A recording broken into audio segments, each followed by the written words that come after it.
반복되는 일상의 노선을 벗어나 타인의 교양에 올라타고 싶은 분들을 위해 준비했습니다. 본격 지식 생각 시선 투척 방송 개별 교양 환승센터 20회 영화편 지금 시작합니다.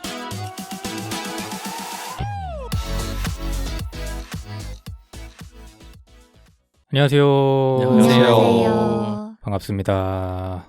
소개하고 시작하겠습니다. 저는 정치, 사회와 문화 콘텐츠를 좋아하는 장빈동입니다. 만물에 대한 탐구심이 깊고 자연을 사랑하는 안블입니다. 세상의 모든 비주류와 마이너 감성을 좋아하는 허유생입니다. 문화와 예술을 즐기는 따뜻한 인상주의자 김슨트입니다. 반갑습니다. 네, 반갑습니다. 잘들 지내셨는지요? 네. 잘 지냈습니다. 오늘은 본격적으로 근황을 한번 말해보는 시간입니다. 어떻게 살고 계신지 궁금합니다.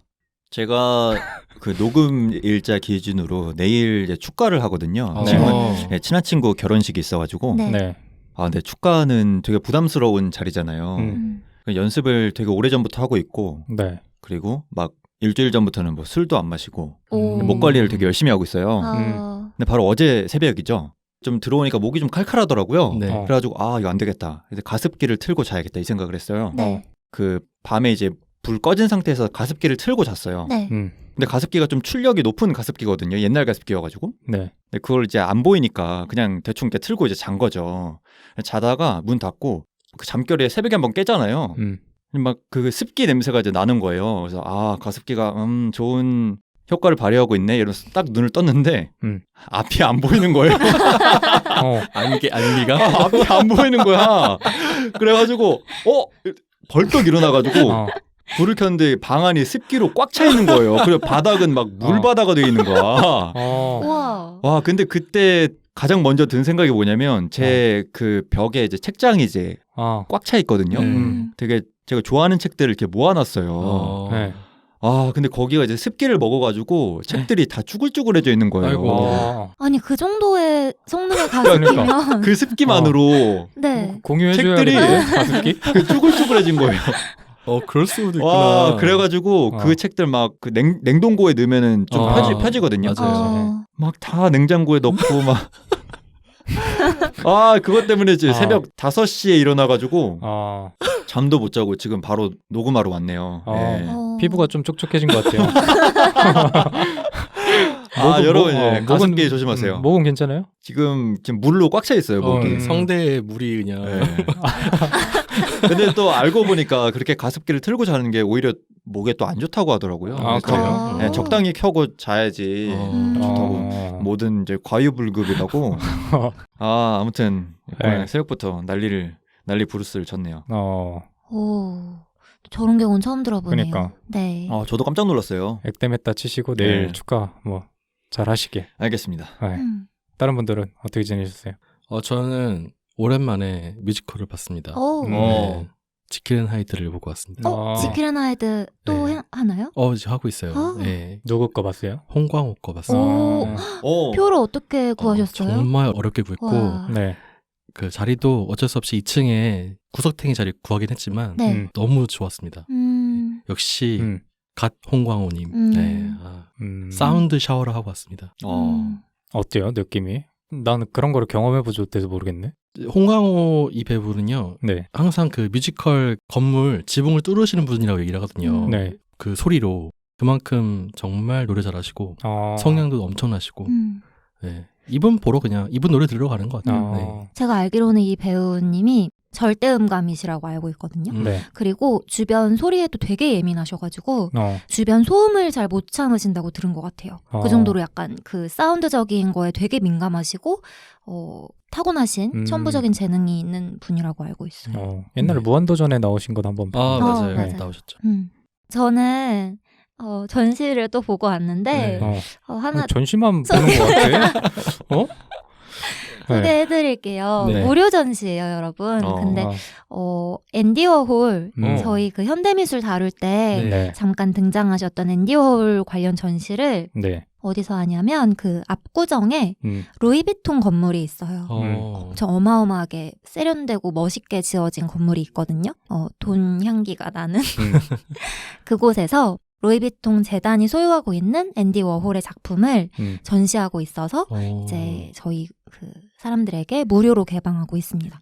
예약이 필요해서 그 주변 가실 일 있으면 예약만 하면 갈 수 있고 전시가 양이 많지 않고 보는 시간도 많이 걸리지 않아서 빨리 보면 한 10분, 15분 만에도 보고 나올 수 있거든요. 네. 그래서 주변에 가시면 관심을 가지고 한번 가보셔도 좋을 것 같네요. 압구정.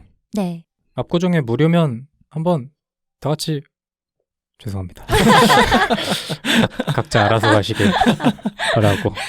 네, 저희는 녹음 때만 보는 걸로. 한번 가시죠. 네, 압구정. 좋아요. 가요, 같이. 저 지금 그 때를 기다리고 있거든요. 전시 좀 약간 소개해도 괜찮겠다 싶은 거 있으면 제가 데려갈 거예요. 진짜로? 기다려 계세요. 좋죠. 네. 전 좋아요. 이렇게 보고 오세요. 빈눈이 그날 납치해 가는 걸로 합시다. 네.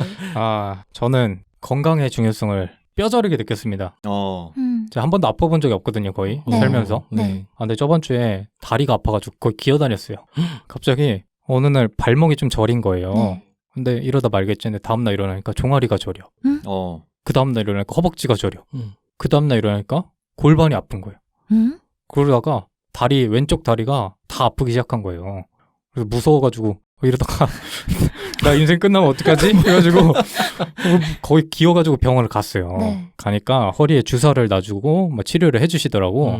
그래서 좀 괜찮아지긴 했는데 이게 갑자기 다리가 너무 아파서 못 걸을 정도가 되니까. 왜 그렇대요? 그러니까 허리에 염증이 있고 이게 좀 더 정밀하게 검사를 해봐야 알겠지만 디스크 위험도 좀 있다고는 하는데 제가 애초에 자세가 많이 안 좋아서 이게 누적돼서 그런 게 아닐까 싶은데 제가 좀 깨달았습니다. 이게 사람이 좀 방심하면 안 될 것 같아요. 진짜 훅 가는 것 같아서 여러분께서도 듣고 계신 분들 지금 허리 똑바로 펴시고 저처럼 됩니다. 진짜 여러분께서도 조심하시기 바랍니다. 아주 한동안 이제 치료를 받아야 될 것 같아요. 그래서 업로드가 좀 늦어도 이렇게 핑계를 업로드가 좀 늦어도 이해해 주시는 걸로 알겠습니다. 알겠습니다. 여러분이 알겠습니다. 이해해 주실 거라고 믿고 네. 오늘은 4번째 영화 네. 부르님이 준비하셨죠? 네. 6주 만에 에피소드를 준비하게 된 것 같아요. 그렇죠? 네. 오늘 제가 준비한 영화는요. 반세기 넘게 배우 생활을 하고 있는 할리우드의 살아있는 역사 하면 누가 떠오르시나요? 답이 정해져 있긴 하네요. 살아있는 역사요? 이렇게밖에 근데 표현할 길이 없어요. 예, 클린트 이스트우드 감독의 09년작 그랜 토리노입니다. I heard there was some trouble in the neighborhood. Why didn't you call the police? I prayed that they would show up, but nobody answered. Why are you bringing me all this garbage anyway? Because you saved Tao. I didn't save anybody. You're a hero to the neighborhood. I'm not a hero. We're having barbecue. You want to come over? We've got beer, too. I might as well drink with strangers. Those guys were here the other night. What about them? Just a gang. Here's the deal. You stay away, because if I have to come back here again, it's gonna be ugly.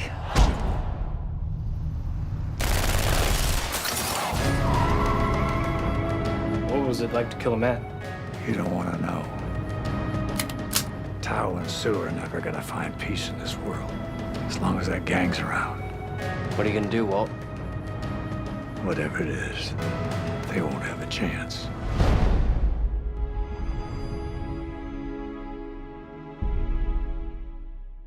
주인공은 월트 코왈스키라는 한국전 참전 용사예요. 네. 주인공의 배경이. 그래가지고 영화 초반부터 이제 코리아라는 단어가 많이 맞아요. 나오고 해서 네. 한국인으로서는 뭔가 좀 친밀한 이런 느낌이 들기도 하고 괜히 그냥 코리아라는 단어가 나오니까. 근데 이 월트 코왈스키가 어떤 사람이냐면 되게 괄괄하고 성미 사납고 너무 보수적이어서 가족들마저 멀리하는 그런 할아버지죠. 예. 가족들이랑 사이가 되게 안 좋다 보니까 손녀가 왔을 때 그 손녀는 이제 할아버지의 유산에 대놓고 관심을 보인다든지, 그렇죠. 네. 아니면 자식들도 앞에서는 어떻게 해서든지 맞추려고 하는데 뒤에서는 자기들끼리 절레절레하는 그런 모습도 보이는. 근데 이 할아버지가 이 코왈스키가 너무 성질이 더러우니까 이게 아무도 가까이 하질 않아요. 근데 우연히 코왈스키의 옆집에 아시안 몽족 가족이 들어옵니다. 네. 네. 저도 몽족이 어떤 그 민족인지는 잘 몰랐는데 찾아보니까 뭐 영화에도 나오지만 뭐 라오스나 이런 동남아 쪽에 주로 많이 사는 그런 민족이라고 하네요. 근데 이 코왈스키는 인종차별주의자고 그러니까 뭐 이웃의 아시안계 가족들이라 앞으로의 전개가 이제 뻔히 보이죠. 네. 처음에는 이제 극혐을 해요. 지퍼헤드 저리 가 이러거든요. 이 지퍼헤드가 뭐냐면 아시아인을 비하하는 말이래요. 어디에서 유래가 됐냐면 6.25 전쟁 때라고 하는데 막 시체가 산처럼 쌓이잖아요. 이제 그거를 뭐 지프로 타고 넘고 막 탱크로 타고 넘고 이러잖아요. 네. 그럼 시체에 그 바퀴 자국이 남는데요. 근데 그 바퀴 자국이 우리 지퍼 이제 올렸을 때 그 네. 지퍼 일자로 그 자국이랑 비슷해서 그래서 그 동양인을 혐오하는 단어로 나중에 지퍼헤드라는 게 발전이 됐다고 합니다. 근데 이런 말들을 서슴없이 쓰고 그러는 이제 상황이 펼쳐지는 거죠. 이제 그러다가 어느 날 그 잠결에 막 소리가 들려요. 아내가 사별을 해가지고 혼자 살고 있는 상황인데 이제 잠을 깨가지고 이제 막 소리가 나는 쪽으로 이제 할아버지가 갑니다. 근데 소리가 나는 데가 이제 차고인 거예요. 차고로 가보니까 자기가 가장 아끼는 물품 포드사의 그랜토리노 자동차를 어떤 조그만 꼬맹이가 그걸 훔치려고 하고 있는 거예요. 네. 그래서 총을 들고 위협을 하죠. 근데 잡고 보니까 그 친구가 옆집에 사는 그 몽족 친구였던 거예요. 이름이 타오인데 그 옆집 사는 남자애가 자기가 가장 아끼는 자동차를 훔치려고 하니까 이제 기가 막힌 거죠. 예. 근데 뭐 너무 어리고 하니까 그냥 쫓아내고 너 한 번만 더 그러면 뭐 죽여버린다 뭐 이런 식으로 협박을 하면서 내쫓습니다. 쫓아냈는데 그 몽족 집안에서 얘를 너무 수치스럽게 생각을 하는 거예요. 네가 우리 가문의 이름을 더럽혔으니까 가서 대신 일을 해줘라. 코왈스키 할아버지 집에 가서. 쭈뼛쭈뼛하면서 애가 와요. 네. 할아버지는 당연히 또 욕하면서 쫓아내고 너 그냥 거기 서 있어. 안 도와줘도 돼. 이러는 거죠. 처음엔. 근데 애가 계속 막 성실하게 오고 쫓아내도 또 오고 또 오고 하니까 일을 결국에는 시키게 되고 처음에는 못마땅했는데 막 서서히 이제 애가 일도 잘하고 알고 보니까 순수하고 이러니까 서서히 이제 물들어가면서 조금씩 가까워지게 되는 거죠. 네. 이 과정에서는 타오의 누나가 굉장히 큰 역할을 해요. 코왈스키가 대놓고 인종차별을 해도 그거를 막 유머로 쳐내고 너네 개 먹잖아 이러면은 아니요 우리 고양이밖에 안 먹어요. 그러니까 고양이를 실제로 안 먹는데도 불구하고 그런 식으로 이제 유머로 이제 쳐내는 거죠. 네. 그런 모습이 되게 마음에 들었나 봐요. 점점 이제 가까워지고 수가 굉장히 똑똑한 아이로 나오죠. 수가 이제 누나인데 그렇게 정을 조금씩 주고 나니까 얘네들의 아픔이 보이는 거예요. 그 할아버지가. 아무래도 비주류 그 민족이다 보니까 친척들 중에 갱단 노릇을 하는 애들이 있고 그 타오가 알고 보니까 차를 훔치려 한 게 자기의 의지가 아니라 그 양아치 친척들이 시킨 걸 어쩔 수 없이 하게 됐다는 걸 알게 된 거죠. 좀 입단식이었죠. 네, 그렇죠. 그래서 지속적으로 그 타오를 괴롭히는 갱단을 소탕하고 그 과정에서 월트가 입은 젊은 시절에 전쟁의 죄책감이나 상흔을 치유하는 휴먼 드라마가 이 그랜토리노가 되겠습니다. 뭐 여러분들 제 소개로 보신 분들도 있고 네. 아닌 분들도 있는데 어떠셨나요, 영화가? 전 눈빛을 셋이서 주고받았습니다 지금. 또 별로인가요? 이 영화가? 말씀해 보세요. 제가 하나하나 반박을 해드리겠습니다. 아니, 우리의 영화 콘텐츠는 우리 감성일 수도 있잖아요. 왜 반박하려고 그래? 우리의 영화 콘텐츠는 한 명이 자기 영화를 방어하고 나머지가 공격하는 뭐 이런 콘텐츠인가요? 의도한 건 아닌데 네. 시작이 잘못 시작했기 때문에. 아니 네. 그 본토에블로 지금 오늘 오셔가지고 네. 그때 자신의 판단이 틀렸다고 지금 두 분이 저한테 말씀하셨거든요.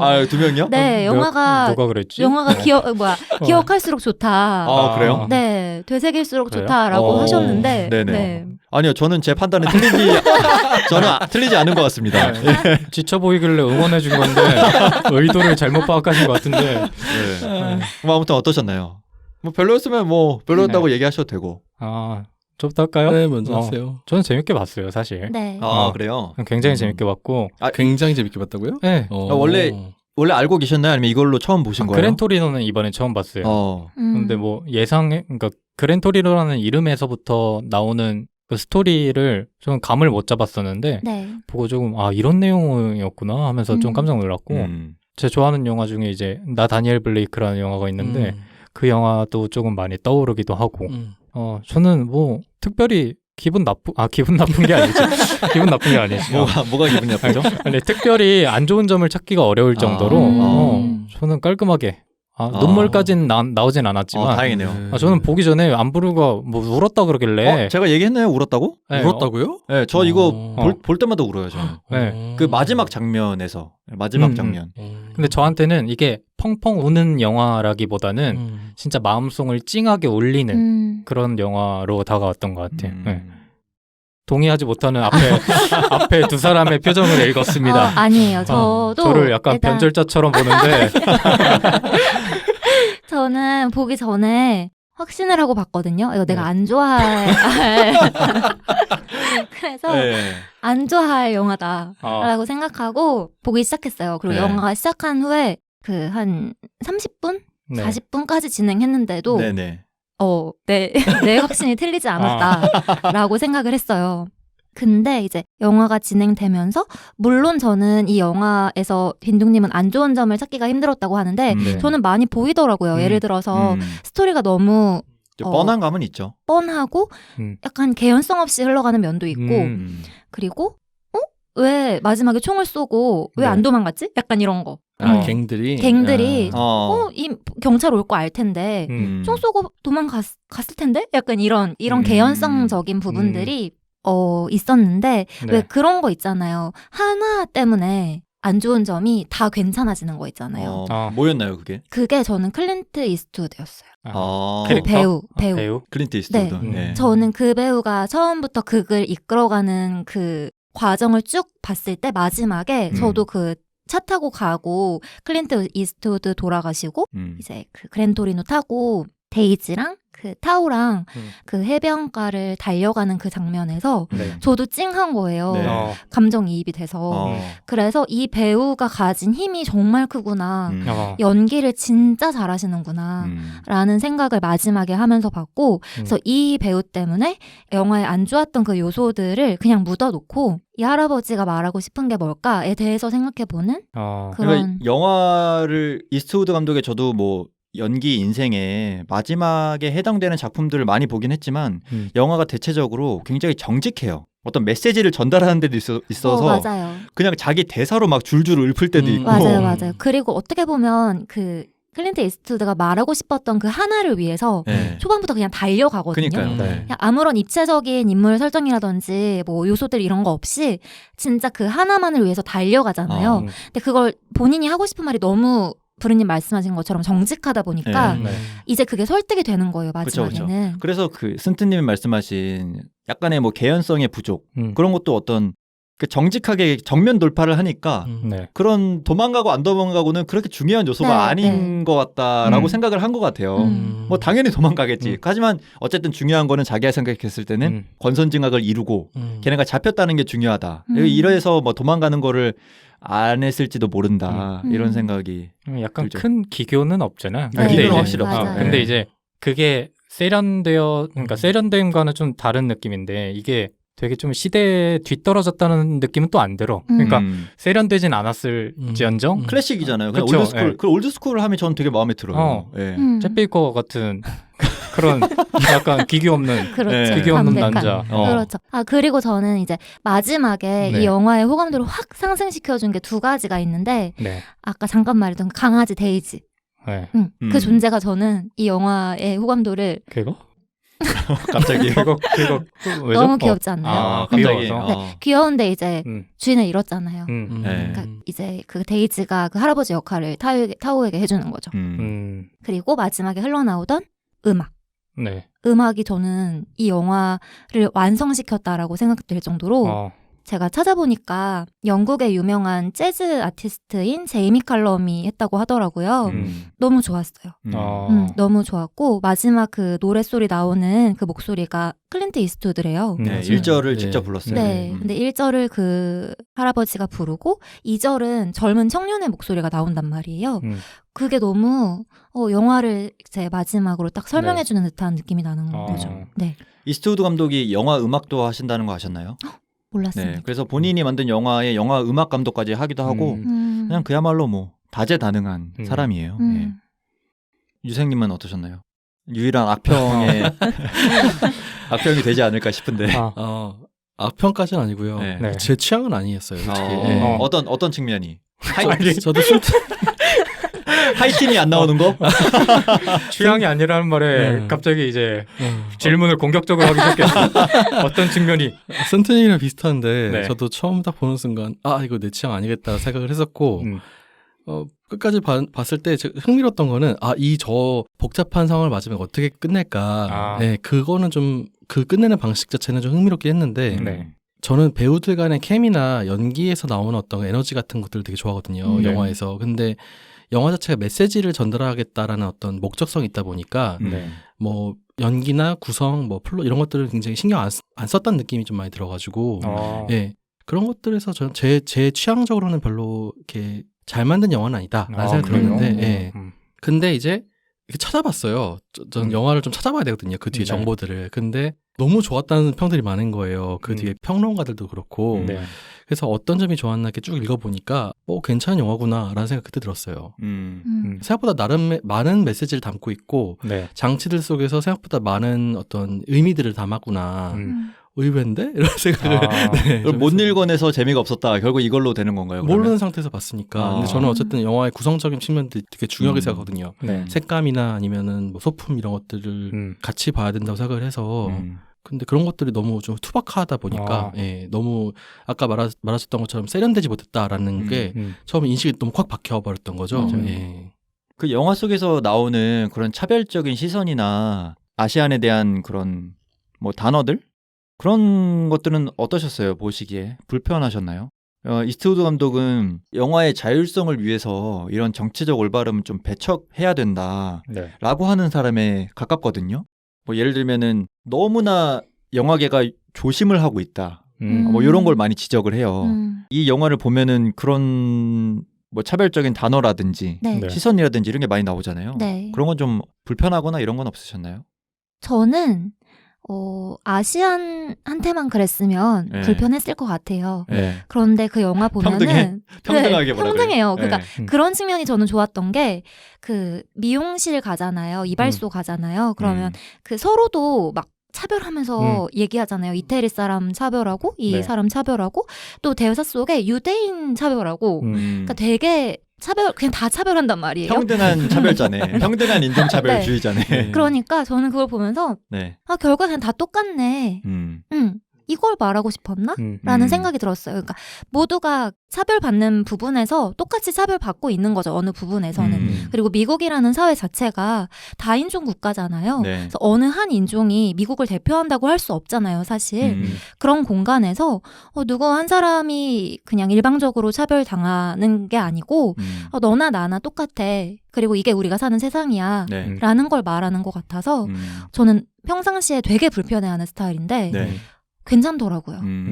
요거는 이제 미국의 좀 역사적인 측면도 살펴볼 필요가 있는데 그 월트는 폴란드계 백인으로 나오잖아요. 근데 이 미국이 백인끼리도 좀 암묵적인 서열이 있대요.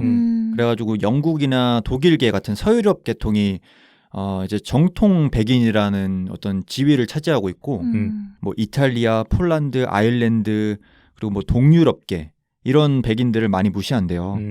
근데 공교롭게도 그 그랜토리노에 나오는 월트와 그리고 그의 친구들이 다 딱 여기 포함이 되잖아요. 한 명은 폴란드, 이발사 친구는 이탈리아, 그리고 그 현장 노동자 친구는 아일랜드계잖아요. 그러니까 월트도 노동자 계층이고 상대적으로 그 약자인 백인 계층에 있으면서 또 아시안을 무시하는 게 굉장히 역설적이면서 웃긴 거죠. 그리고 동네의 분위기를 봤을 때도 사실 그렇게 비싼 동네는 아닌 느낌이 딱 들잖아요. 그러니까 월트도 그 자신도 이미 하층민 노동자의 계층인 거예요. 근데 그런 사람들이 같은 지위에 있는 사람들을 차별하고 그런 것들이 이런 부분도 좀 노린 게 아닐까. 그러니까 콕콕 집어서 폴란드계, 이탈리아계, 아일랜드계 백인이 나오기가 우연이라고 하기엔 또 쉽지 않거든요. 이런 미국의 역사적인 배경을 따르지 않았나. 영화의 그 배경이 된 도시가 디트로이트 외곽이라고 하더라고요. 디트로이트가 원래 이제 자동차 산업으로 흥했다가 망한 도시였잖아요. 그런 측면도 있고 차별 얘기하셔서 재밌었던 거는 그 월트 집에 옆집에 이사 온 몽족 있잖아요. 이제 월트가 막 몽족 왔다고 막 되게 궁시렁궁시렁대고 인종차별하는데 그 몽족도 할머니가 여기는 백인 다 나갔는데 쟤는 왜 여기 있냐고 서로 인종차별하는 모습이 좀 네, 그것도 참 의미 있게 뭔가 영화에서 말하고자 하는 게 있는 게 아닌가 네. 싶더라고요. 근데 이제 이 할아버지가 이 초장부터 꼰대라는 사실은 나오잖아요. 맨 첫 장면 이제 할머니의 장례식인데 네. 네. 이제 할아버지는 장례식인데도 그 손녀의 배꼽티가 네. 신경 쓰이고 뭐 물론 손녀가 좀 그거는 근데 선을 넘은 거 아니야? 손녀가 너무 양아치긴 한데 그러니까 그 어떤 할아버지가 그러니까 손녀는 그러니까 항상 그냥 무조건 이뻐해 줄 것 같은데 그런 게 아니라 가족도 예외가 없이 너무 엄격한 잣대를 들이대는 그런 할아버지로 나오는 거죠. 이제 이런 월트가 그 몽족이 옆에 오면서부터 조금씩 변화하거든요. 네. 이게 뭐 어떻게 보면 완전히 다른 문화권의 사람이잖아요. 근데 저는 개인적인 경험을 살펴봤을 땐 이런 다른 문화권에서 살아보거나 그랬던 적이 없거든요. 네. 뭐 여러분들은 살아본 적 있으세요? 외국에서 좀 조금이라도 체류를 하거나 뭐 그런 적 없어요? 전혀 없죠. 없어요? 다들 없어요? 저는 체류까지는 아니고 네. 학회 한 좀 길게 2주 정도 갔다 온 적이 있어요. 네. 그 외국에 하와이 갔다 온 적이 있는데 네. 거기 완전 관광지잖아요. 관광지다 보니까 확실히 사람들이 너무 여유롭고 너무 행복해 보이는 거예요. 네. 그래서 그 사람들이랑 막 얘기 나누고 하는 게 너무 즐거웠던 경험이 있어요. 그래서 또 관광지 같은 곳에 살고 싶다. 여기 눌러 앉아 있고 싶다는 이런 생각했던 것 같아요. 네. 굉장히 뻔한 답변이 나왔네요. 무슨 답변을 원했길래? 정답이 있나요? 뭔가 한 분쯤은 해외에서 체류해본 경험이 있을 줄 알았는데 센트님이 없어요? 다 관광지네요. 저도 여행을 길게 한 적은 있는데 네. 체류해본 적은 없어요. 네, 저는 여행을 파리를 3주 가까이 있었던 적이 있어요. 네. 꽤 길게 갔다 오셨네요. 네네, 네. 길게 있었고 중간에 친구를 잠깐 만나긴 했지만 한 주 반, 2주 가까이는 혼자 생활을 했었거든요. 그래서 그때 또 로망이 외국에서 한 달 살기 막 이런 게 네. 로망일 때 가서 지내본 적이 있는데 그때 저도 차별 많이 경험해봤고 차별인 줄 알았는데 알고 보니 내가 틀을 못 깨서 차별이라고 느꼈구나라는 경험도 있고. 아 그래요? 네. 본인한테 탓을 너무 돌린 거 아니에요? 그 경험이 어떤 경험인데요? 그러니까 내가 틀을 깨지 못했다고 생각한. 기본적으로 저는 관광객이라고 나를 생각했을 때 네. 이제 기본적으로 그 나라 사람들이 나에게 대하는 태도가 친절해야 된다고 생각한 거죠. 아. 근데 그들은 관광객이 너무 많고 도시에 그리고 그들 자체가 특히 파리 시민들은 친절할 땐 친절하지만 되게 무심하고 쿨해요. 성향 자체가. 물론 모두가 그런 건 아니겠지만 그래서 그런 것들이 이제 초반엔 움츠러들어 있잖아요. 갈 때 난 동양인이고 조그맣고 이러니까 그래서 움츠러든 상태에서 겪으면 이거 차별이다. 그러니까 괜히 그러는 거죠. 근데 그걸 어느 시점에서 깨달은 거죠. 내가 너무 과민 반응하는구나 해서 그들이 나에게 그렇게 대하면 나도 그렇게 대하고 근데 그러면서 오히려 더 원활하게 소통이 되더라고요. 그래서 그런 경험들. 저 같은 경우에는 고등학교 때 일본 학교 학생들이 무슨 뭐 교류를 하러 저희 학교에 온 적이 있었어요. 네. 그래서 거기에서 되게 짧은 시간 동안 뭐 게임 같은 거 하고 그냥 일본어로 대화하고 뭐 그런 경험을 하고 걔는 이제 돌아갔어요. 근데 그 다음 해인가 이제 우리 학교에서 일본으로 이제 연수를 가게 된 거죠. 네. 거길 가서 그 친구들을 다시 만났어요. 네. 걔네들이 이제 여러 학교에 산재해 있는 애들이었는데 저희를 위해서 이제 한 곳으로 모였어요. 그때 뭐 요코하마였나? 그래서 거기서 다시 만났습니다. 그리고 다시 만나고 성인이 돼서 걔네들이 이제 저희 때문에 한국을 좋아하게 된 거예요. 그래서 몇몇 친구들이 한국으로 성인 돼서 넘어와서 홍대에서 한번 만난 적도 있고 네. 그게 한 10년 전이거든요. 근데 얼마 전에 연락이 돼가지고 와. 인스타 DM으로 잘 지내냐 이렇게 연락했던 기억이 나요. 그중에서 친했던 친구랑 벌써 결혼해가지고 애긴 없는데 결혼해서 이제 가정을 꾸린 친구가 되었더라고요. 그래서 그 10년의 세월이 막 흘러가는 것 같은 느낌도 들었고 그렇습니다. 어쩌라고요? 왜 일본 친구 자랑을 한 건가? 의도를 잘 파악하지 못하겠으나 네. 해외 문화권에서 산 적은 모두가 없네. 우리 네 명 다. 아시네요. 네. 어떻게 의도한 바가 잘 이루어지지 않은 것 같은데. 네, 지금 굉장히 좀 당황스러운데 한번 뭐 계속 가보죠. 네. 네. 근데 월트 이 할아버지가 무신론자이면서 인종차별주의자잖아요. 네. 근데 되게 신기한 게 그런 게 조금씩 변하는 지점들이 생기잖아요. 네. 그런 부분들 혹시 영화에서 발견하신 부분 있으세요? 변화를 짐작할 수 있게 만드는 그런 장면들. 이런 것도 되게 직접적으로 제시가 많이 되잖아요. 맞아요. 네. 그런 거 발견하는 재미도 있었는데 혹시 뭐가 있어요? 사실 그 변화가 네. 제 입장에선 되게 급작스럽게 일어났다고 생각했거든요. 맞아요. 네. 맞아요. 그래서 그 집에 일단 가는 것 자체가 예전에는 내 정원에 들어오지도 마였는데 스탠스가 갑자기 그 집에 가서 음식을 얻어먹고. 아 그래요? 아니 네. 그 좀 갈 때는 되게 끌려가듯이 이렇게 억지로 갔잖아요. 네. 아니 근데 그 부분까지는 이해가 되는데. 집 앞에서 맥주를 마시고 있다가 수가 오잖아. 뭐 그래 그래가지고 뭐 맥주도 없는데 뭐 나쁘지 않지 이러면서 갑자기 일어나잖아요. 근데 그렇죠. 너무 무슨 못 이기는 척하면서 가는 게 그 전에 스탠스와는 맞아요. 그래서 뭐 배가 많이 고픈가? 그 정도는 아닐 텐데.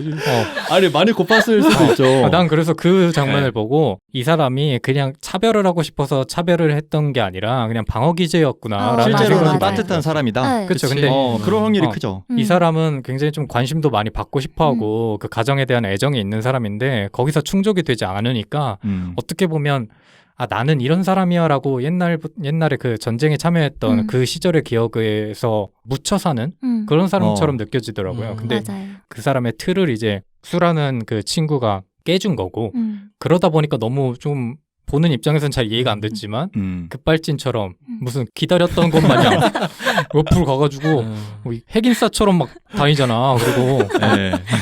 저도 비슷하게 이해를 한 게 저도 되게 급작스럽다고 느꼈거든요. 그랬어요? 그러면서 든 생각이 되게 외로웠구나. 네. 그리고 그러니까.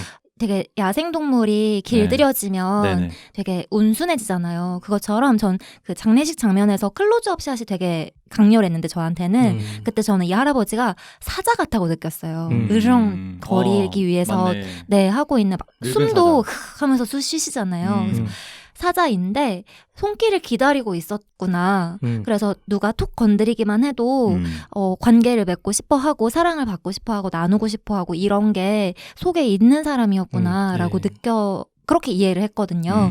그러면서 이제 아까 저희 말했던 그 집에 못 이기는 척 가서 음식을 경험해보고 점도 봐주잖아요.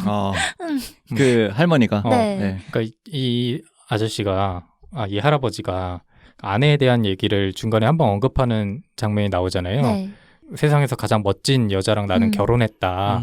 약간 이렇게 얘기하는 걸 보면 이 사람을 어떻게 보면 진짜 있는 그대로 바라봐주는 사람은 아내뿐이지 않았을까라는 생각이 좀 들었는데 그런 사람이 떠나버린 거잖아요.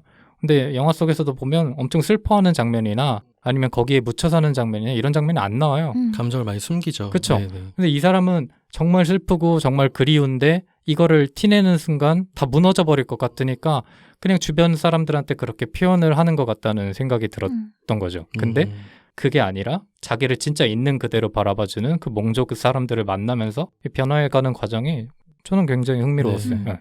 그 방어 기제가 뭐 때문에 생겼을까요? 저는 그 한국전쟁 참전 때 자기가 소년병을 쏴서 죽여가지고 훈장을 받았다 그랬잖아요. 그런 것 때문에 이런 죄책감이 아니었을까 싶기도 해요. 그 트라우마로 인해서. 그 죄책감을 이겨내려면 나는 정말 강인한 사람이어야 되고 그죠. 나는 이렇게 살아가야만 해라는 자기 강박이 있었던 게 아닐까. 제가 지난 에피소드에서 말씀드렸던 그 트라우마로 인한 마지막 단계, 무관심, 뭐 아니면은 그 무감각해짐 그런 단계가 아니었을까. 빈동님 같은. 난 그래서 굉장히 내가 만약에 이대로 늙으면 저렇게 혼자 쓸쓸히 보내고 있지 않을까라는 생각을 좀 많이 해서 그런지 영화가 좀 그래서 재밌게 봤나? 공감이 돼서. 네. 근데 그 끊임없이 자기 자신이 했던 행동들을 합리화하고 자랑스럽게 생각하려고 애쓰는 모습이 보이는데 그게 그렇죠. 실제로는 그 소년병을 쏜 게 시켜서 한 게 아니라 자기가 맞아. 쏜 거라고 얘기를 하잖아요. 맞아요. 이제 그게 이제 명백하게 트라우마가 된 게 맞고 그렇죠. 그런 죄책감을 덜려고 오히려 아시아인을 인종차별하고 오히려 그랬던 게 아닌가 그렇죠. 싶어요. 근데 그 벽을 수와 타오가 이제 허물어 준 거고 그렇기 때문에 빈둥님 말대로 원래 그런 사람이 아니었으니까 급격하게 이제 그 집으로 갈 수 있었던 게 아닐까. 저는 코왈스키의 가장 큰 변화는 그 신부님을 대할 때 그 스탠스 차이가 아닌가 싶어요. 네. 처음에는 신부님이 그 왔을 때 일단 종교를 거부하잖아요. 그다음에 월트라고 불렀을 때 미스터 코왈스키라고 불러라. 정정해주는 모습도 몇 번이고 보이고. 근데 그게 이제 영화 중후반부에 이르러서 클라이막스를 향할 때 너무 자연스럽게 흘러가듯이 미스터 코왈스키 하니까 월트라고 불러 이러면서 다음 대사로 이렇게 넘어가거든요. 네. 이제 그런 것들이 좀 이웃에 대한 마음을 또 열었던 그런 의미 있는 사례가 아닐까 싶어요. 그리고 고해성사를 했다는 점. 네. 이제 종교를 거부하는 사람이었지만 자기가 생각하는 자기 생의 마지막을 앞두고서는 종교인으로 탈바꿈을 한 거죠. 그거 봤을 때는 실제로도 종교를 믿었던 사람이 아닐까 이런 생각도 들어요. 저는 어떻게 봤냐면 이 사람은 그 전쟁 때 자기가 저지른 일에 대한 죄책감이 너무 강해서 그거를 용서받을 수 없다고 생각을 했었던 것 같아요. 그래서 기본적으로 종교를 갖고 고해성사를 하게 되면 죄가 용서를 받잖아요. 근데 그거를 받아들일 수가 없는 사람인 거죠. 그러니까 의미 있는 해석인데. 굉장히 이 사람은 자기가 행동을 한 거에 대해서 후회를 하고 있는데 그걸 그냥 죄를 고하게 되면은 거기서 그냥 끝나버리는 거예요. 네. 근데 그 정도로 이 사람은 가벼운 사람이 아니었던 것 같아요. 그거를 어떻게 보면 끝까지 자기가 책임을 져야 된다는 생각은 있지만 그게 너무 힘드니까 주변 사람들한테 이렇게 공격적인 자세로 나타난 거고 그거를 굉장히 부드럽게 주변한테 다가갔을 때 주변에서도 똑같은 반응이 올 거 아니에요. 근데 그것조차 못 버텼던 사람 같아요. 나는 그럴 가치가 없다고 생각하는 사람이었던 거죠. 근데 자기가 정말 그렇게 차별했던 그런 몽족, 어떻게 보면 정말 인종차별의 끝에 있는 이 친구들이 자기를 가치 있는 사람으로 대해주니까 이 사람의 마음이 조금 열리기 시작한 게 아닐까. 그래서 저는 실제적인 고해는 그 신부님 앞에서가 아니고 타오와의 대화에서 고백을 하잖아요. 내가 너만한 아이를 죽였다. 거기서 실제적인 고해 성사가 전 이루어졌다고 생각했거든요.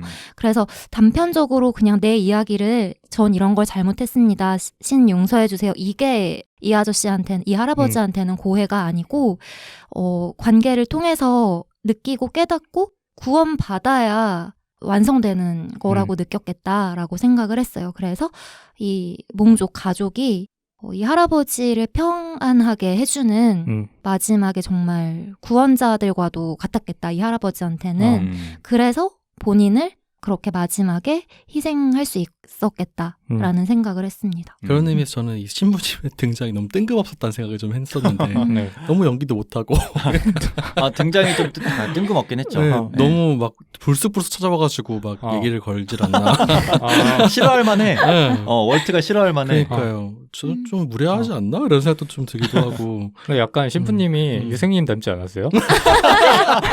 약간 느낌 있다. 나는 보고 어디서 봤지? 이랬는데 물론 듣고 계시는 분들은 유생님의 모습을 모르시니까 그렇게 제가 아까 유생님이 그 종교 성가대 얘기를 할 때 지난 에피소드였나요? 네. 그 뭔가 신부 복장이 되게 잘 어울릴 것 같잖아요. 그쵸, 그 목에 그 흰 띠 있는 왠지 그런 로만 칼라라고 하네요. 네.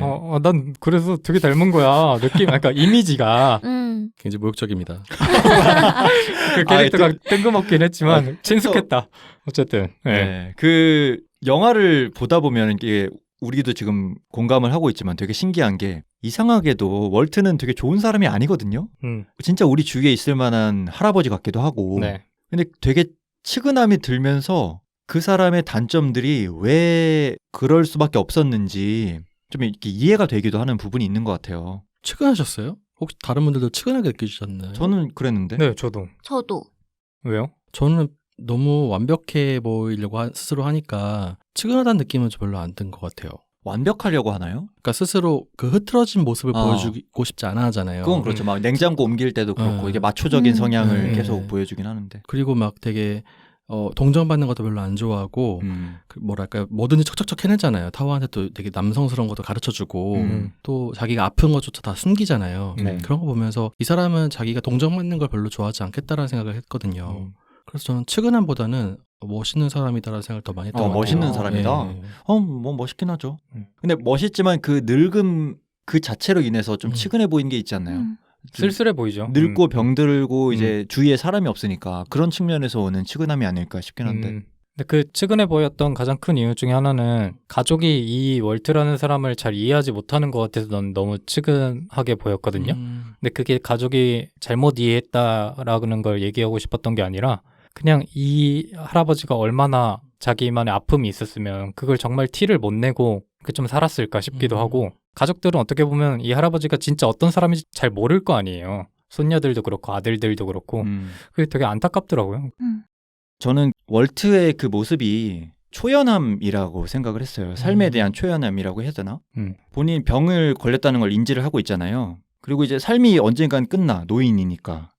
그러니까 남들한테 잘 보일 필요가 없고 멋있어 보일 필요가 없고 다정할 필요가 없고 그러니까 삶에 있어서 초연한 거예요. 저는 남들한테 잘 보이고 싶은 마음 자체가 삶에 대한 집착이라고 생각을 하거든요. 내 남은 삶이 많이 남아있고 사회관계를 계속 해야 되는 상황에 있는 나이라면 남들한테 잘 보이고 좋은 모습을 보일 수밖에 없는 거예요. 근데 이게 노인이 될수록 점점 죽음이 가까워 온다는 걸 인지를 할 때 좀 더 남들한테 보이는 자신의 모습에 대해서 내려놓는다든지 아니면 좀 더 자기의 고집을 밀어붙인다든지 이런 모습이 나타나지 않나 싶은데 젊은 사람들은 이제 그걸 보면서 아, 저 할아버지, 저 할머니 진짜 고집 세다. 와, 저렇게 불통인가? 이렇게 해석하는 경우가 되게 많잖아요. 근데 알고 보면 그 노인분들도 어쩌면 이 월트처럼 젊은 나이에 어떤 상처를 가지고 있을 수도 있고 내지는 어떤 병을 가지고 있어서 자기 삶이 얼마 남지 않았다는 걸 인지하고 있을 수도 있고 그럼으로 인해서 삶에 있어서 초연해진 마음에 그렇게 하지 않을까 이런 생각도 전 한편으론 들었거든요. 저는 초연하다는 느낌보다는 오히려 반대로 굉장히 위태롭게 이 월트라는 인물을 봤는데 뭔가 삶을 초월해서 나는 이제 죽어도 여한이 없어 이런 사람 같아 보이진 않았거든요. 극중 내내. 그러니까 이 사람이 아프기 시작할 때도 가장 먼저 전화하는 게 사실 가족이잖아요. 근데 아들한테 전화를 했는데 아들이 뭐 일 때문에 바빠서 대충 받는 모습을 보고 그냥 얘기를 못하고 끊잖아요. 마음이 아프던데. 저는 그 모습을 보고 이 사람은 정말 오래 살고 싶어하고 여기서 그냥 죽기 싫어하는 사람이고 가족한테 좀 이해를 바라지만 그러지 못하는 아픔이 있는 그런 사람인데 그런 사람이 마지막에 그렇게 죽음을 결정한 것은 이 사람이 그냥 단순히 삶을 초월해서 더 이상 미련이 없어서 이런 행동을 한 게 아니라 자기의 삶을 지배하고 있던 그런 트라우마나 아픔을 이렇게 치유하고 이겨낼 수 있을 만한 더 중요한 가치를 찾아서가 아닐까라는 생각을 했거든요.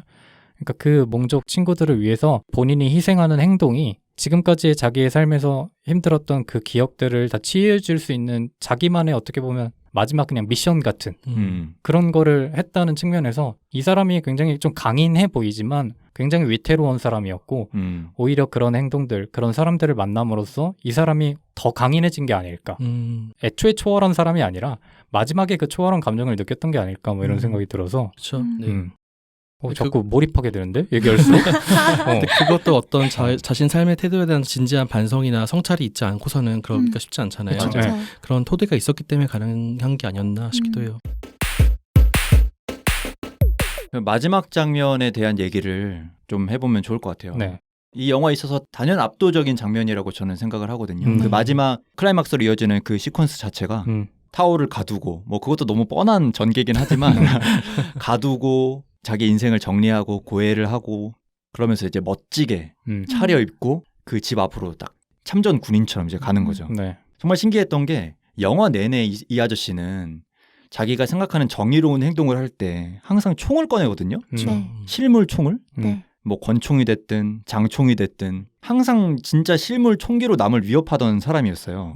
근데 마지막에 진짜로 총이 필요한 상황에서는 손총만으로 그 완벽한 복수를 꾀했고 또 성공했다는 게 너무 그게 다 들어맞으면서 굉장히 저는 인상적으로 느껴졌어요. 손을 주머니에 넣는 그 장면, 담배를 꼬나물고 손을 넣고 탁 꺼내는데 막 총 세례를 막 맞으면서 죽고 실제로는 총이 아니라 그 라이터. 기마 부대 그 군 마크가 박힌 그 라이터였다는 걸 알리면서 최후를 맞이할 때 내 총 어디 갔어 이러면서.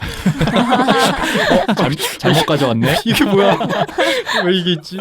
저는 또 인상 깊었던 건 그 앞장면에 네. 그 신부님이 헛발질해가지고 혹시라도 정말 큰 사고 날까봐 네. 복수할까봐 경찰들 다 데려왔다가 네. 철수하잖아요. 그 장면이 좀 그게 좀 인위적이긴 했어. 지금 생각해 보니까 신부가 너무 소비되는 캐릭터 아닌가. 그렇긴 하다. 신부님이. 미스터 유생. 시끄러워요. 어쨌든 그 완벽한 복수가 저는 되게 인상적이었어요. 너무 멋있었어. 진짜 진짜. 멋있었어요. 저는 그 손으로 총 이제 모양 하는데 손이 앙상하잖아요. 네. 그걸 보면서 진짜 이런 것이 마음을 울리는 거구나라는 걸 느꼈어요. 그 막 총 세례를 맞으면서 타타타타닥 맞고 이제 슬로우로 이제 쓰러질 때 저는 그때가 눈물이 제일 많이 나더라고요. 예. 그리고 그 죽는 장면 자체도 되게 함의가 있는 게 그 눈 장면을 이제 죽어서 누워 있는 장면을 이제 부감샷으로 위에서 찍잖아요. 네. 이제 그 모습이 어떻게 보면 십자가에 못 박힌 이제 예수의 형상을 하고 있어요. 정확하게. 저는 그게 너무 뻔했어요. 저는 지금 그게 인상적이었다고 하려고 그랬는데. 아니 저 말이 다 끝나지도 않았는데. 그 얘기하고 싶었거든요. 그래요. 너무 뻔한데? 약간 네, 왜냐하면 전 너무 인상적이었는데. 그 초반부터 그 성호라고 하죠. 그쵸. 긋는 거를 되게 여러 번 보여줘요. 그래서 이거 나중에 뭐 하겠다 이걸로 했는데 마지막에 진짜로 그 십자가 모양으로 쓰러져 계시잖아요. 그래서 조금 다르게 연출했으면 좀 더 효과적으로 할 수 다르게 있지 어떻게 해요? 뒤집어진 십자가? 많이 당황하신 것 같습니다. 변호사님께서. 좀 예민해지네요, 약간. 그래? 좋았는데 네 그런 생각이 살짝 들었어요. 저는 와 이런 걸 넣었구나 이러면서 진짜요? 이런 게 읽히네 이러면서 되게 감탄했는데 너무나도 미국스러운 가치를 넣었다. 이런 생각이 좀 들었어요. 이 사람이 이렇게 죽을 거라고는 예측을 못했거든요. 그 예측하지 못한 죽음이 저는 감동 포인트긴 했어요. 나는 그래서 전혀 예상치 못하게 죽잖아요. 너무 뜬금없이 맞길래 방탄조끼를 좋은 걸 입었나? 이 생각을 했어 순간. 그러니까 죽는다는 사실 자체를 생각을 못했구나. 이렇게 죽을 사람이 아닌데라고 그때는 의미를 정확하게 파악을 못하고 했는데 그 총이 아닌 또 다른 방법으로 이 사람이 문제를 해결할 수 있는 사람이었구나라고 하면서 감동이 뒤늦게 이렇게 밀려왔거든요. 저는. 네. 어떻게 보면 또 되게 좀 뻔한 것 같기도 하고요. 어떻게 보면 좀 의미 있는 것 같기도 하고 요즘 시대라서 좀 더 의미 있게 다가오는 것 같기도 하고요. 저는 이 결말 자체만 보면은 굉장히 뻔할 수도 있겠지만 앞에 그 월트의 이야기를 다 아는 사람이라면 그렇죠. 이게 뻔할 수가 있을까라는 생각도 들긴 했어요. 근데 그 메시지를 쭉 풀어놓고 보면은 결국은 폭력은 폭력으로 맞서지 말아야 되고 뭐 비폭력으로 저항해야 되고 이런 것들이 요즘 시대에 끌고 왔을 때는 한편으로는 울림도 주지만 한편으로는 뭐 되게 뻔하네 이런 느낌을 주다 보니까 좀 여러 가지 좀 뭐랄까 해석상의 입체적인 것들이 나오지 않을까 싶은 느낌에서 결말이 좀 특이하다는 생각을 했던 것 같아요. 저는. 네, 저도 결말 좋았어요. 결말 좋았고 저는 안 좋았다면서요? 그 포즈만 좀 바꿨으면 포즈를 뒤집었어야 되는데 뒤집기라도 했으면 좋지 않았을까. 저는 이 아까 꼰대 얘기 잠깐 하셨는데 그 부분에서 지금 젊은 사람들이 보면서 생각하면 좋지 않을까 싶었던 부분이 요새는 꼰대라고 하면 그냥 혐오 단어잖아요. 그냥 꼰대라는 단어 자체가 하게 되는 그 단어 중에 하나인데 저는 평소에 그렇게 생각했거든요. 이 꼰대에 대한 혐오가 과연 옳은 것인가. 꼰대들이 줄 수 있는 게 있거든요. 그리고 그렇죠. 맞아요. 저도 그렇게 생각해요. 꼰대들이 쌓아온 게 있단 말이에요. 연륜도 있고 경험도 있고 물론 그들이 경험한 그 틀 안에서의 이야기지만 분명히 배울 수 있는 게 있다고 생각해요. 그런데 요새 문화가 그냥 뭔가 나이가 있는 사람들이 전해주려고 하는 그 말에 과민 반응하는 경향이 조금 있지 않나라고 평소에 생각을 했었어요. 근데 영화를 보면은 이 타오한테 할아버지가 많은 것들을 전해준단 말이에요. 데이트 방법이라든지. 네, 맞아요. 사소한 그런 것부터 시작해서 취직하는 법, 그리고 대화하는 법도 알려주잖아요. 진짜 어미새가 아기새한테 생존하는 법 알려주듯이. 그래서 그런 과정을 다 전수해주고 본인은 숭고하게 희생하면서 떠나잖아요. 그래서 분명히 이 할아버지의 정신? 은 타오한테 남아 있을 거란 말이에요. 그렇게 해서 대물림 해준 거라고 생각하거든요. 피를 이용한 대물림뿐만이 아니고 그런 식의 정신적인 물림을 해줬다고 생각해요. 그래서 그런 부분에서도 되게 의미가 있었다라고 생각을 했어요. 월트는 꼰대라 보기 좀 어렵죠. 진짜 진정 어른이라 봐야 될 것 같아요. 사실 꼰대라는 거는 실제 정말 정의적으로 따져보면은 꼰대는 태도를 의미하는 거잖아요. 자기 생각만을 강요하고 고집하는 태도인 네. 거잖아요. 그러니까 사실 그렇지 않고 이런 월트처럼 정말 뭐랄까요, 자기 시대의 올바른 가치관들을 좀 부드러운 그런 방법으로 전해주고 이런 사람들을 우리는 어른이라고 불러야 마땅한 것 같기도 하고요. 네. 마지막 장면이 굉장히 뭐라 그래야 될까, 이중적인데 네.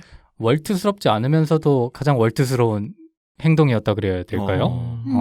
그러니까 그런 자리에서 강인한 모습을 보이지 않았다는 거는 지금까지의 월트랑 굉장히 다른 모습이지만 맞아.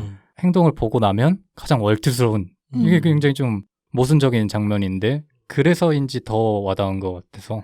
그러니까 총을 쏘는 것이 진정한 강인함이 아닌 거죠. 그렇죠. 예. 왜냐하면 참전했을 때는 총으로 강인하다고 해서 그렇게 행동을 했지만 그게 강인함이라고 생각해서 행동을 했지만 알고 보니 아니었잖아요. 월트가 그 시기가 끝나고 돌아와 보니 그건 너무나 잘못된 행동이었고 나약한 행동이었고 그런 걸 깨달은 상태에서 가장 강인한 행동을 한 것 같아요. 마지막에.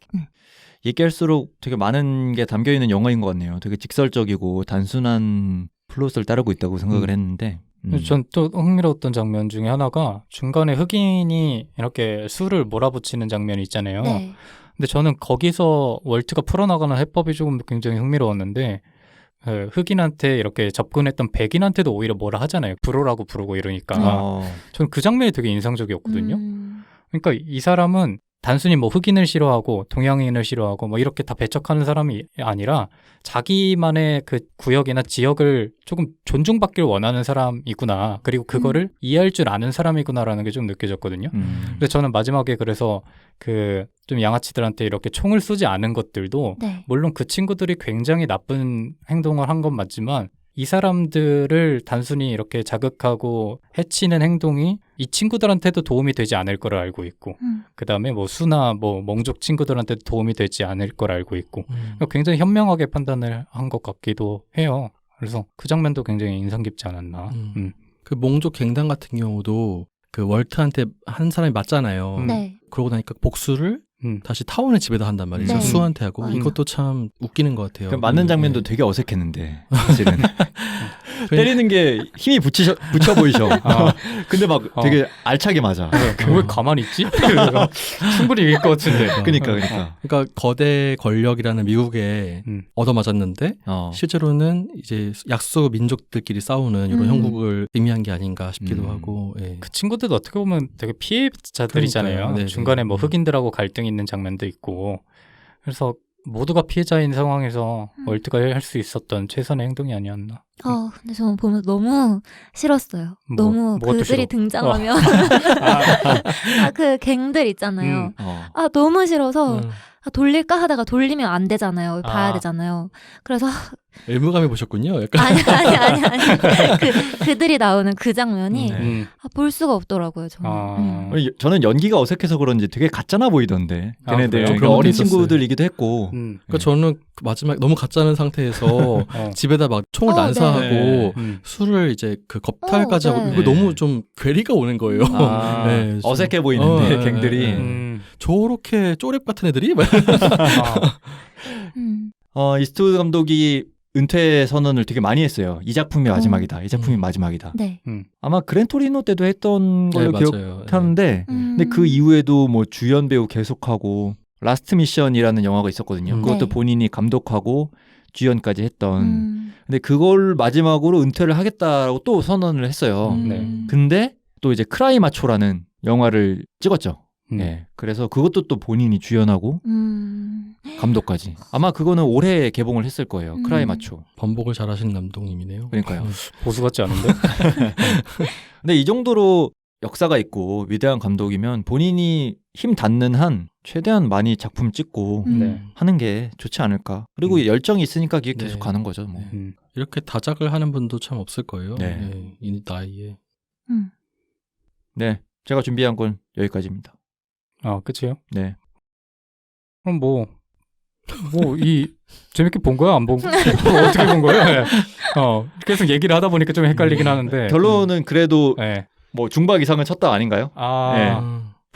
그거를 못 여쭤봤네. 부르님한테 이 영화는 어떤 의미인지. 맞아요. 그러니까 이 영화를 선택한 이유는 뭔지. 원래 다들 하나씩 다 얘기했었나요? 아니요, 그냥 갑자기 갑자기 궁금해져가지고.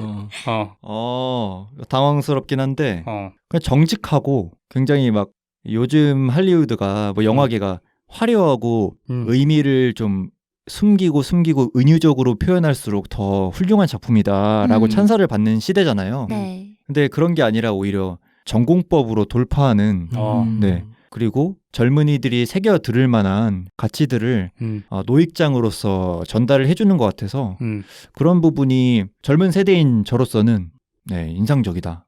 네, 감명 깊다. 해서 저의 인생작이 아닌가. 인생작. 네. 저도 전공법이라는 말이 굉장히 잘 와닿는데 저는 화려하지 않아도 이런 작품들의 가치가 굉장히 크다고 생각하거든요. 네. 그래서 이런 작품들이 있어야 또 다른 법에 변주를 주는 작품들도 더 가치가 있어지는 거고 클린트 이스트우드라는 그런 캐릭터를 가진 사람이 이런 작품을 만들었을 때 더 그 효과가 우리한테 특히 젊은 세대들한테는 많이 와닿는 게 아닐까 생각이 들면서 저는 영화 이번에 처음 봤는데도 불구하고 굉장히 재밌게 봤고 또 조만간 또 볼 것 같아요. 생각이 나서. 기분 좋은데요? 네.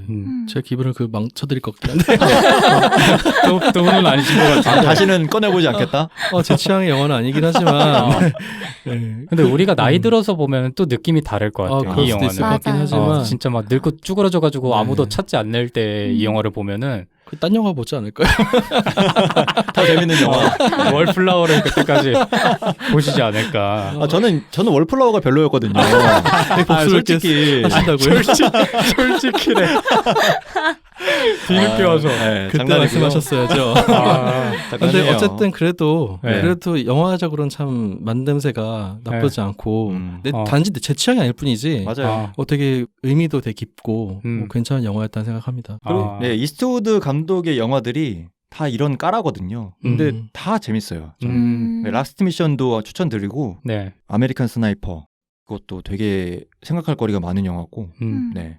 재밌는 거 많습니다. 저도 그 중간에 뭐 부족한 점이 느껴졌다 말은 했지만 초반에 말한 것처럼 그 클린트 이스트우드라는 사람 배우 그리고 그가 연기한 월트라는 그 역할로 인해서 그 부족한 점이 마지막에는 느껴지지 않을 만큼 마지막 영화 이제 크레딧 다 끝나고 노래가 너무 좋아서 끝까지 들었거든요. 그래서 진짜 완전히 검은 화면이 될 때까지 보고 난 후에는 되게 따뜻하다. 그리고 편안하다. 영화를 보고 나서 되게 따뜻하고 편안하고 그런 마지막 장면에 그 화사한 분위기처럼 봄 분위기처럼 그런 감정들이 느껴져가지고 좋았어요. 네, 좋았고 제가 초반에 너무 장난스럽게 얘기해서 괜찮습니다. 아니에요. 본인 에피소드 때는 그렇죠? 저희는 더 했으니까.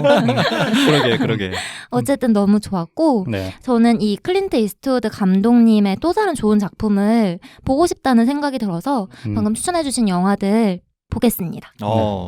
네, 저희가 그러면 오늘까지 이렇게 총 4편의 영화를 다뤄봤는데 순트님이 본투비 블루 해주셨고 제가 소공녀 했고 이제 유생님이 월플라워 그럼 오늘 부른님이 이거 그랜토리노까지 오늘 한 거를 까먹으시면 돼요. 4편의 영화를 다뤄봤는데 듣고 계신 청취자분들께서는 어떻게 보셨는지가 굉장히 궁금합니다. 4편 중에 뭐를 제일 재밌게 봤는지 뭐 이런 것들 댓글로 남겨주시면 저희 안에서 또 재밌는 이야기가 펼쳐지지 않을까 생각이 나름 들면서. 저희가 영화가 비장의 무기였잖아요. 그렇죠. 저는 뭐 개인적으로 소공녀가 1등이라고 생각을 하는데 저는 그랜토리노. 일단은 뭐 본토비 블루는 아닌 것 같습니다만 뭐 들으시는 분들은 또 의견이 다르실 수도 그럼요. 있으니까 댓글로 남겨주세요, 여러분. 혹시나 재밌게 보셨다면 뭐 남겨주시면 감사할 것 같습니다. 또 청취자분들의 인생작도 한번 남겨주시면 좋을 것 같아요. 저희가 영화 특집은 끝났지만 언제가 될지 모르겠지만 무비 특집으로 다시 돌아올 수 있거든요. 다음에 시네마로 또 한번 시네마 특집으로 돌아오고. 그렇죠. 뭐 때가 된다면 다시 돌아올 수 있으니까 혹시 남겨주시면 저희가 적극적으로 반영하겠습니다. 그럼 저희는 다음 주에는 유행 특집으로 다시 돌아올 거거든요. 다음 주에도 들어주시기 바라고 오늘 그러면 고생 많으셨습니다. 수고하셨습니다. 고맙습니다. 감사합니다.